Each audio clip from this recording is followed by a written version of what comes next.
uploads pictures, everyone's constantly on it, and just to know that that is a problem was really shocking, but definitely good to hear.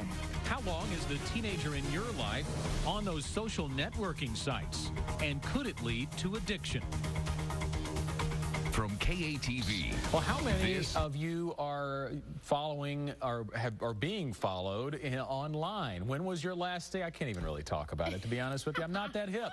When was your last status update? Christina knows what I'm talking about. This makes sense to me. Are you on those social network sites? That's the point. And could you become addicted? How easy is it? Coming up, we'll take a closer look at some studies and what one senior at Pulaski Academy found.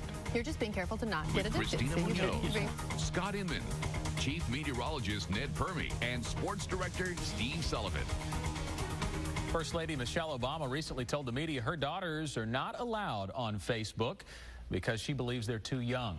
It gave millions of American parents pause. While there's nothing wrong with our new favorite pastime, is there such a thing as too much of a good thing? You guys ever hear of a game called Chutes and Ladders? Pretty awesome game. I used to play it when I was a kid. Okay, what it is they give you a spinner, and you spin. If you land on a ladder, you get to climb up the ladder. If you land on a chute, you gotta slide down the chute and start all over again. Maybe I should get some chamomile for my throat, too. Will you stop texting the nanny? You know how gross that is for a kid to text his nanny? Just go walk down the hallway. Why? You text everybody. I text people for my job. Even Hollywood recognizes that too much technology is not a good thing for kids.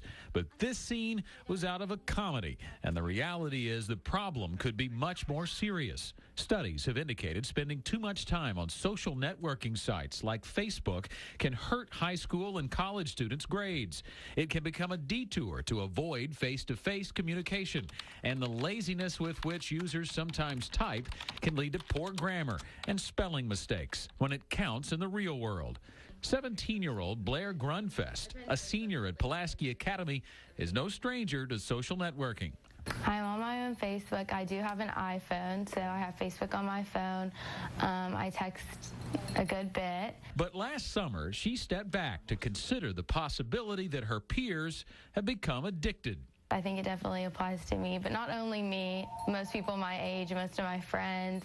Facebook is definitely a big part of our lives.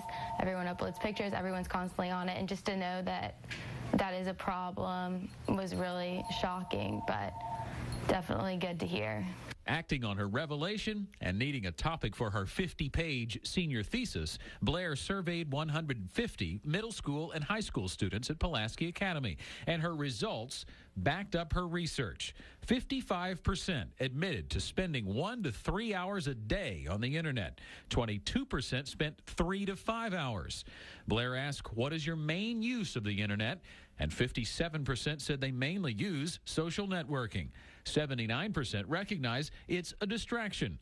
And 65% of the students feel a personal attachment to their cell phone or computer. People constantly want to check social networking because they don't know whether they're going to have a notification, if someone's going to comment on a picture, if someone is, it's just enticing. It's just like that unknown. And it's that can keep teens online much longer than they want to be or than they need to be.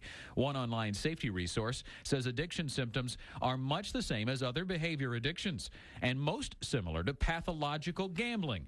It says parents should watch for a compulsive loss of impulse control, resulting in damage to the user and his or her relationships, schoolwork, or even employment.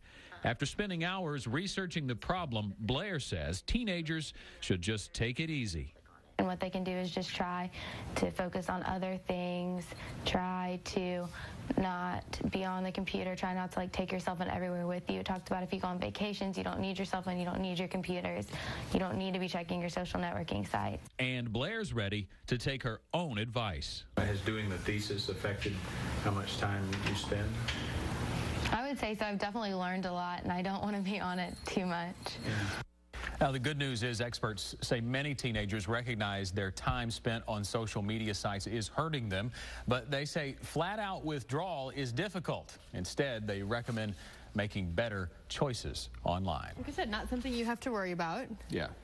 Because you're not addicted to it. No, not me. No, but I think the deal is moderation. You know, exactly. Just make sure you can still function in society, and just do it on the side, He does right? have a Twitter account, so he does tweet every now and then. They make me do that, but that's all right. Yeah, so we can follow you and know what you're into. It is. It's got its uses. I believe that.